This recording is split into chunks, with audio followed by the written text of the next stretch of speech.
I stood frozen, my heart pounding in my chest as the flames curled around the delicate fabric of my wedding dress. The soft ivory satin, the gown I had spent months obsessing over, now flickered and crackled, blackening with every second. It was a nightmare unfolding in real time, my dream dress.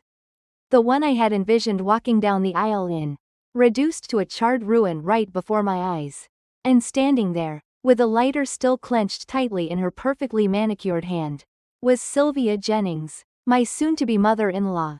Her expression twisted in a mix of triumph and fury, her eyes glittering with a kind of satisfaction I couldn't quite understand. "You can't marry my son now. Can you?" Sylvia's voice rang out, high-pitched and laced with hysteria, as if she had just won some kind of battle. I blinked, my mind struggling to process the surreal sight in front of me. The smoke filled the room, making my bridesmaids, Olivia, Chloe, and Sophia, stand frozen in place, their lavender gowns a stark contrast to the blackening ruins of my wedding dress that lay in a pile on the floor. My fingers shook, but my voice remained steady, surprisingly calm considering the circumstances. "Sylvia," I said, holding up my phone, my heart racing, "you have no idea what you just did." She laughed, but it sounded brittle, as though she could barely contain her growing panic. "What I did?" she scoffed, tossing her designer purse over her shoulder with a dramatic flick. "I saved my son from the biggest mistake of his life. He needs someone from our world, someone who belongs. Not nobody from the wrong side of town." My stomach churned at her words. But I didn't flinch. "Let me tell you something," I said, pressing the button on my phone. "I've got everything recorded." The live stream from the ceremony was running, the camera angled just right to capture every moment. And every word. "Everyone's been watching, Sylvia," I said, meeting her gaze with unwavering certainty. "And now they've all seen exactly who you are." Her face went pale. "What?" she hissed, looking at my phone with a mix of confusion and dread. "What is that?" I didn't miss a beat. "The wedding live stream. For Aaron's grandparents in Florida. For my sister, who's stationed overseas. It's been running for the last 20 minutes. Capturing the arrivals, the musicians setting up, and now, it's capturing you, destroying my wedding dress and showing everyone exactly how you feel about me." Sylvia's fingers twitched as she stepped forward, trying to grab my phone. But I was already one step ahead.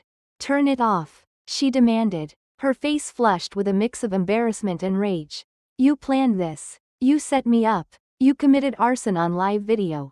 Sylvia, Chloe, my bridesmaid, stepped in, blocking her path. "You should think carefully about what comes next." My phone buzzed in my hand, new messages. Incoming. The notifications from our guests started pouring in as they watched the scene unfold. "It's Aaron," Olivia said, her voice urgent. "He's coming this way." Sylvia's eyes widened in panic. No, this isn't what it looks like," she stammered, her voice trembling. I was just testing the fabric." "Right," I said, turning my phone to show her again. The live stream was now showing the guests arriving, the beautiful ceremony space, and Sylvia's moment of betrayal broadcast to everyone. As I met her eyes, I could almost see her world crumbling. But it was too late now. The truth was already out. Sylvia's face flushed a deep shade of crimson, her eyes darting from the phone in my hand to the guests who had now turned their attention to the unfolding scene. The realization that her actions had been broadcasted to everyone, Aaron's family, my friends, and even strangers, was sinking in. But instead of retreating, instead of feeling any remorse, Sylvia straightened up, as if she was still in control. Her voice, however, cracked when she spoke next. "I don't need to explain myself to you or anyone else. You have no idea what you're walking into," she hissed, her sharp tone laced with venom. "I was protecting Aaron. He deserves better than you. You think you can fit in with our family? You're nothing but a distraction." I felt the air grow thick with tension. Her words stung, but they didn't break me. I wasn't some naive girl who had spent her life trying to please others. I had fought for everything I had, worked my way up from nothing, and I wasn't about to let this woman take that away from me. Aaron deserves a partner who supports him, not one who tells him he's not good enough, I said, my voice steady but filled with determination. I turned to my bridesmaids, my support system, who were now moving to open the window to clear the smoke filling the room. Sylvia's actions had disrupted everything. But I was resolute, I wasn't backing down. As my phone buzzed again, my heart skipped a beat. I glanced at the incoming messages, then looked back at Sylvia. Her eyes were wide with panic. And it was almost satisfying to see her losing her grip. You don't get to dictate what happens in my life. I continued. Aaron has made his choice. And the world is watching. Sylvia, your tantrum is out there for everyone to see. Her lips parted in disbelief. And then she scoffed. Trying to regain control, I saved my son from making a terrible mistake. You think a job at some local agency and a community college education make you worthy of being with him? My Jason belongs with someone who has status. Someone who understands how the world works. I was tired of her lies. Tired of her manipulative words that tried to strip me of my worth. But the anger didn't make me reckless. It made me more determined. You're right about one thing, Sylvia, I said, glancing at my phone again. The world is watching. And now, everyone gets to see just what you think of me. I swiped across the screen to show her the live stream again. The camera had shifted, capturing the faces of the guests as they reacted to the chaos in the bridal suite. In the background, you could hear the murmurs of those in the ceremony space, aware that something wasn't right. Sylvia's face, twisted with fury, appeared on the screen for all to see. She faltered. What is this? She asked, her voice cracking, realizing her once private world of control was now exposed for everyone to see. I leaned in, speaking slowly, deliberately. It's the wedding live stream, Sylvia. It's been running for the last 20 minutes, capturing the guests arriving, the musicians setting up, and now, your little meltdown. You really thought you could destroy my wedding and get away with it? A beat of silence passed. Thick with disbelief, Sylvia looked around, as if searching for a way out. But there was no escape now. The damage had been done. And the world knew exactly who she was. Before I share what happened next, the moment that left an entire room of journalists in stunned silence, I want to connect with you. My amazing viewers, where are you watching from? Drop your country's flag in the comments below. And if you've ever had to fight for something you believe in, hit that like button, because this story is just getting started. Just then, I heard the door to the bridal suite creak open, and the sound of hurried footsteps.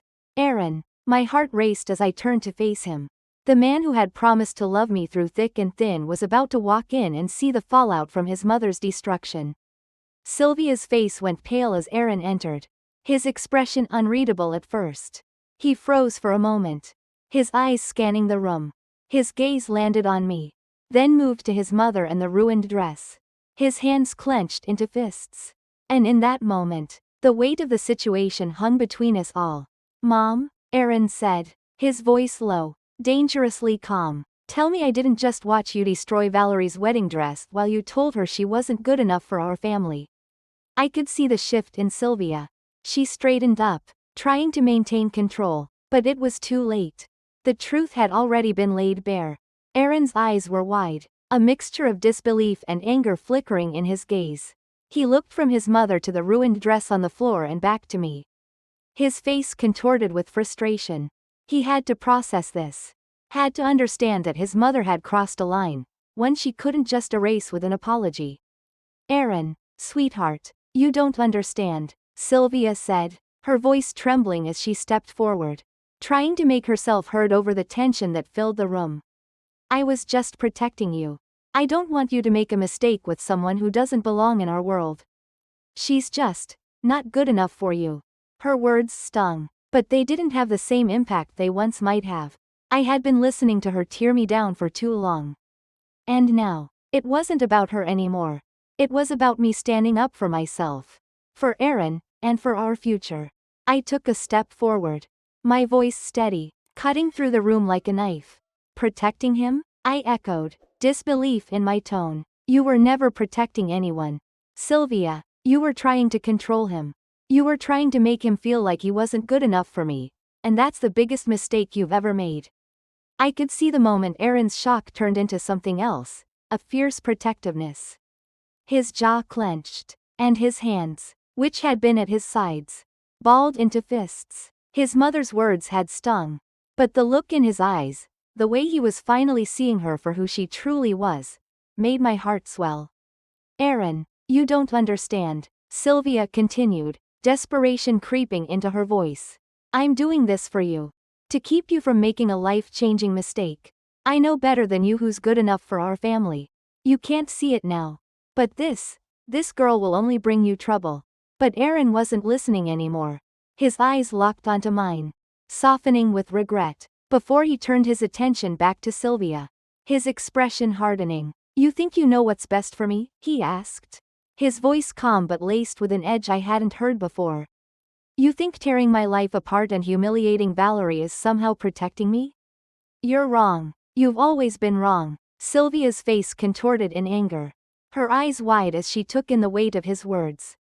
She opened her mouth to speak again, but this time, Aaron didn't let her. Stop, he said, his voice firm, cutting through her protests. I've heard enough. I've seen enough. You need to leave. It was as if the world had shifted.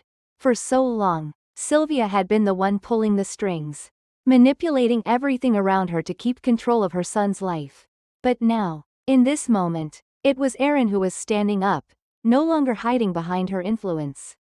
The air in the room seemed to snap into place, the tension momentarily lifting. Sylvia stood frozen, her face flushed with anger, disbelief, and humiliation. Her mouth opened and closed, as if she were searching for something to say, some defense to save her pride. But nothing came. Aaron stepped forward, his gaze unwavering as he addressed her, his words firm and final. You're not welcome here, Sylvia, not at my wedding, not in my life. I could feel the heat of the moment, the weight of his words sinking deep into the room. It wasn't just about the dress anymore, it was about everything Sylvia had done to control Aaron. To control us. And with one sentence, he had dismantled everything she had worked so hard to build. Sylvia's face contorted in rage, her eyes welling with tears. But she didn't say another word. Without a glance at me or Aaron, she turned and stormed out of the room, her footsteps echoing down the hallway.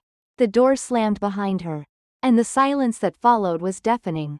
For a brief moment, I thought we might stay trapped in that charged atmosphere. But Aaron's hand, warm and steady, found mine. I'm so sorry, he whispered, his voice thick with emotion. I had no idea she would do this. I never thought she'd go this far. I squeezed his hand, feeling the strength in it, feeling the weight of everything we had just faced together. It's okay, I said, my voice steady, but my heart racing. We've got this. Together. The room was still filled with the remnants of chaos, my ruined wedding dress, the smoke still hanging in the air, but for the first time that day, I felt like everything would be okay. We were going to move forward. And nothing, not even Sylvia's betrayal, was going to stop us. We just needed to decide what came next. And I was ready. The room felt colder without Sylvia's presence. But her absence didn't remove the weight of what had just happened. I stood there, still processing everything, while Aaron's silence hung between us. His hand still held mine. But I could see the deep conflict in his eyes. He had never imagined a day like this. His mother's actions had shattered everything. And now we were left to pick up the pieces. The sound of footsteps echoed from the hallway. And before I could even react, the door swung open. Aaron's father, Richard, entered with a look of shock and disappointment etched on his face. He didn't need to say anything for the gravity of the situation to hit me. The tension was thick, the atmosphere still heavy with the lingering anger of the past few minutes. Richard's gaze moved from Aaron to me, then to the ruined dress. He stood there for a moment, silent, taking in the destruction that had unfolded. The silence was deafening, and then, finally, he spoke. Aaron, Valerie. His voice was low, controlled, but filled with an unmistakable undercurrent of concern. What the hell just happened? Aaron didn't hesitate. He turned to his father, his face set with a quiet fury. She burned my fiancé's dress. Dad. And then she stood there and told me that Valerie wasn't good enough for me. I don't know how else to explain it. She's gone too far. Richard's expression flickered, first surprise, then anger. followed by an overwhelming sense of disappointment. I never thought she'd do something like this, he muttered, running a hand through his hair, his voice shaking with barely contained emotion. But I should have known. I should have seen this coming. I let her control everything for too long. His words hung in the air, thick with regret. I could see the weight of years of putting up with Sylvia's manipulation on Richard's face. Years of turning a blind eye, pretending that everything was fine when it never truly was. But now, with the truth exposed in front of him, there was no escaping it. Aaron's eyes softened, but the anger in his voice didn't fade. Dad, it's over. I can't keep letting her do this to us. To me, she needs to know that this is my life, not hers. I need her to understand that. Richard nodded, his jaw tightening. He looked down at the floor for a moment, lost in thought. When he finally looked up, there was a sense of finality in his gaze. You're right, he said, his voice steady now, though I could hear the emotion in his words. It's time for her to realize that this is not how a mother should behave. I should have set boundaries years ago, but I've let it go on too long. The air between us shifted. A subtle change, but one that felt monumental. Richard, once so dominated by Sylvia's presence, was finally standing on his own. It was clear now, his loyalty wasn't to her. Not anymore. It was to his son. And to me. Without another word, Richard turned and walked to the door. His steps resolute. He paused before stepping out into the hallway. I'll talk to Sylvia, he said, his voice low but filled with a quiet strength. She needs to hear this from me. I'll take care of it. The door closed behind him. And for the first time, it felt like a chapter was closing. But as the silence settled back into the room, a weight that I hadn't realized I was carrying lifted. Sylvia had always been the one pulling the strings, controlling everything, but now she had lost her power. Aaron and I were finally free to make our own choices, without fear of her interference. I turned to Aaron, my heart still racing from everything that had just happened. His eyes met mine, softening as he stepped closer, his hand reaching for mine again. I'm so sorry, Val, he whispered, his voice thick with emotion. I never wanted you to go through this. I never thought she'd do this to you. To us. I squeezed his hand, pulling him closer. It's okay, I said, my voice steady despite the storm that had just passed through us. We're in this together, and we'll figure it out. Aaron nodded, his expression one of resolve. The storm might not be over, but we were weathering it together. And somehow, that made everything feel a little more bearable. As long as we were a team, nothing could truly tear us apart. The door swung open again, this time with the venue coordinator stepping in. Miss Weston, Aaron, she said, her tone tentative but respectful. I just wanted to check in. We're ready to proceed if you're ready. For a moment, neither of us spoke, but then Aaron looked at me, his gaze full of determination. Yes, he said firmly, let's finish what we started. I nodded. We're not giving up on this, I said, my voice a little stronger than it had been moments before. We're not letting her ruin our day. And just like that, we walked toward the door, ready to face whatever came next. The ceremony wasn't going to go as planned, but it would go on, stronger, more meaningful, because we had already overcome the biggest obstacle of all, standing up to the woman who had tried to destroy us. The air was thick with anticipation as I stood in the bridal suite, surrounded by the remnants of what should have been the happiest day of my life. The smell of smoke still lingered in the room, a cruel reminder of how everything had almost fallen apart. But as I looked at Aaron, standing there beside me, I knew one thing for certain: we weren't going to let this moment define us. We had come too far. Aaron, I said, my voice steady despite the chaos. We're going to fix this. We're not backing down. He looked at me, his expression softening, his eyes filled with determination.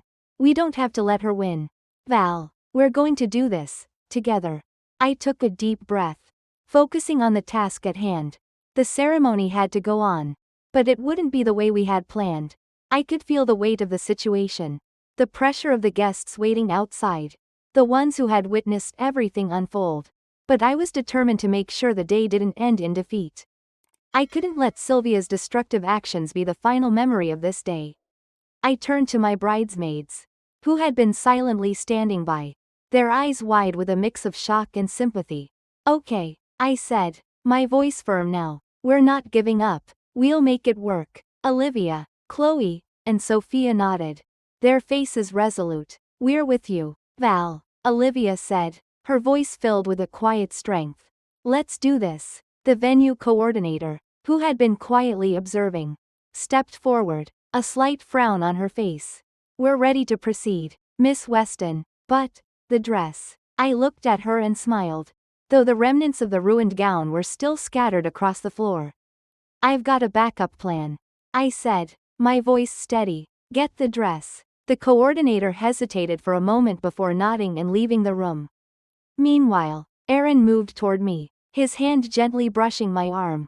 "What's the plan, Val?" he asked, his voice soft but full of curiosity. I grinned, the first real smile I had since the chaos started. "Remember that photo shoot we did for Cleveland Bride last month? Eliza's ivory sheath dress with the lace overlay? Call Melody. She can get it." Aaron raised an eyebrow, clearly surprised. "You have a backup dress?" I winked. "Always be prepared, especially when you're dealing with temperamental clients at the agency." Aaron chuckled softly, though his smile faded quickly as he glanced toward the door. "I don't know what I'd do without you. You've got everything figured out, don't you?" I shrugged. "I've had to learn how to adapt. Life doesn't always go as planned. But we can't let that stop us." Olivia was already on the phone. And within minutes, Melody confirmed that Eliza's dress was available for pickup. "It's on its way," she said, her voice filled with relief. "We've got this." A sense of calm settled over me, though the weight of the situation was far from gone. Sylvia's betrayal still hung in the air, but I could feel the shift, the quiet power that came with taking control, of moving forward even when things didn't go as expected. Moments later, the dress arrived, and as the seamstress began working her magic, pinning and adjusting the borrowed gown to fit, I found myself feeling something I hadn't expected, a sense of pride. The dress wasn't what I had originally envisioned, but as I watched it come together, I realized it was perfect for this moment. Simpler, more elegant, but somehow stronger than the gown I had planned to wear. Aaron was by my side as I stood in front of the mirror, watching the final touches being made. His eyes softened as he looked at me, his voice filled with emotion. "You're beautiful, Val," he whispered, his gaze unwavering. I met his eyes in the mirror, a small smile playing on my lips. "Not the dress I thought I'd be wearing today, but it feels right." We didn't need perfection. What we needed was to keep moving forward, no matter what. The day had already been filled with enough surprises, but we weren't going to let one moment define us. We had each other, and that was enough. As I walked toward the door, ready to face the next chapter, I could feel the shift in the room. The atmosphere was no longer filled with the tension of the past hours. Instead, there was a quiet sense of hope, of resilience. We had adapted, we had moved forward, and we weren't going to let anyone take that away from us. The ceremony would go on, not in the way we had planned, but with something far more meaningful, the strength to keep going, even when it seemed impossible. And as we stepped out into the hall, ready to face the guests, I knew that no matter what came next, we had already won. As we stepped into the ceremony space, I could feel the weight of the moment, the culmination of everything we had faced together. The grand hall was just as beautiful as it had been earlier. The floral arch still standing tall, the rows of white chairs perfectly aligned, though now there was a new energy in the air. The guests, who had been waiting for what felt like an eternity, watched us in hushed anticipation. Aaron's hand found mine again, his touch warm and steady, grounding me in the midst of everything that had happened. He didn't need to say anything, his presence was enough.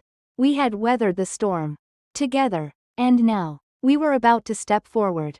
Not just as individuals, but as a couple, ready to face whatever the world threw at us. I took a deep breath, my heart racing as the music swelled, signaling the start of the ceremony. The slight delay, the chaos of the last hour, seemed to disappear in that moment. It wasn't about the dress, or the ruined plans, it was about us. About the strength we had found in each other, and the commitment we were about to make. As we walked down the aisle, the guests slowly began to rise, their applause growing louder with each step we took. It wasn't the traditional reverence you might expect at a wedding. It was different, more genuine, more heartfelt. There was a sense of respect in the room, an understanding that this was no ordinary ceremony. We weren't just exchanging vows, we were celebrating something deeper, the resilience that had brought us to this moment. Aaron's father, standing proudly in the front row, met my eyes with a nod of silent approval. He had been through so much with Sylvia, and seeing him there, standing by our side, meant the world to me. It was a small but significant gesture that spoke volumes. There were no more sides, just a united front, ready to move forward. As we reached the altar, I couldn't help but glance at the empty chair where Sylvia should have been. Her absence was glaring, but in a way, it was fitting. This moment wasn't about her. And it never would be. This was about us. About the choices we were making in that instant. And nothing could take that away. The officiant, a kind man with a calm presence, smiled at us before beginning the ceremony. "Dearly beloved," he said, his voice resonating through the space. "We are gathered here today to witness not just a union, but a triumph of love over adversity, of commitment over doubt." His words struck a chord deep within me. They encapsulated everything we had been through, everything we had fought for. This wasn't just a wedding, it was a declaration. A declaration that love, when strong enough, can overcome anything, even the deepest of betrayals. As we exchanged our vows, Aaron's voice cracked with emotion. But it was steady, filled with certainty. "I promise to stand by you, Val, no matter what. Even when life gets hard. Even when others try to tear us apart. I will always choose you." His words were simple, yet powerful, and as I looked into his eyes, I knew that everything we had gone through, every test, every trial, had led us to this moment. This was the beginning of something far more meaningful than any perfect wedding. This was the beginning of our life together. I took his hands in mine, my heart swelling with love and gratitude. "I promise to love you, Aaron, for who you are, not just in the easy moments, but in the hardest ones. I will stand by you, always." The officiant smiled and nodded. "By the power vested in me, I now pronounce you husband and wife." A cheer erupted from the guests. And for the first time that day, I felt a sense of peace wash over me. We had done it. We had made it through. And nothing, not even Sylvia's attempt to tear us apart, could take away the love that had brought us here. As we walked back down the aisle, hand in hand, the applause rang out, filling the space with warmth. The air was alive with a new kind of energy, a celebration not just of a wedding, but of resilience, of standing strong in the face of adversity. This was our day, and it would be remembered not for the challenges we faced, but for the love that had seen us through them. And as we reached the end of the aisle, Aaron turned to me, a soft smile on his lips. "Ready for the rest of our life, Mrs. West?" I squeezed his hand, my heart full, more ready than ever. And just like that, the wedding we had fought so hard to make happen wasn't just a symbol of our love, it was a symbol of our strength. Together, we had overcome the odds, and nothing could stop us now. 1 week into our honeymoon in the Maldives, everything that had happened at our wedding seemed like a distant memory, though it still lingered in the background of our lives. The media had exploded with coverage of the live stream. Our wedding had become a symbol of resilience. A story of love overcoming adversity in a way no one had expected. The calls and messages from the press kept pouring in, and I couldn't help but smile as I scrolled through some of the headlines. The Cleveland Plain Dealer had dubbed our wedding Cleveland's most resilient wedding, and women's magazines had reached out for interviews about maintaining boundaries with difficult in-laws. We had become something of a sensation, but not because of the scandal. No, it was because of the strength we showed in the face of something so cruel. Our wedding had been a testament to standing up for what we believed in. Even when the odds seemed impossible, I could hear Aaron's voice behind me as I stood on the balcony, watching the waves crash against the shore. "Did you see this one?" he asked, holding up his phone. The headline read, "Couple turns wedding crisis into social media movement." I smiled softly, setting my phone down. "I saw it," I said, glancing over my shoulder at him. "Seems like everyone's watching our story." But even as we reveled in the attention, We knew that this wasn't the legacy we had set out to create. The real story wasn't the press or the viral videos, it was what we had built together. The strength, the commitment, the love that had carried us through everything. As we spent each day together in the sun, our connection grew even deeper.